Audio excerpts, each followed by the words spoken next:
прекрасно помнят блокадный Ленинград и уважение к блокадным ленинградцам, выстоявшим годы войны, совершенно не означает уничтожение и стирание памяти.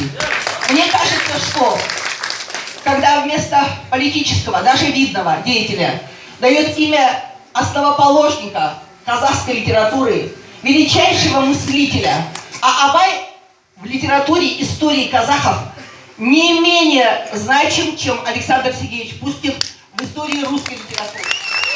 Завершая свое выступление, я хотела сказать, что в словах назидания Абая есть слово 17, где говорится о том, что к науке обращаются воля, разум и сердце с вопросом, кто главнее. Воля говорит: я веду человека. Разум говорит: я думаю и заставляю человека делать правильные и умные вещи. А сердце говорит: я даю жизнь, во мне живет душа.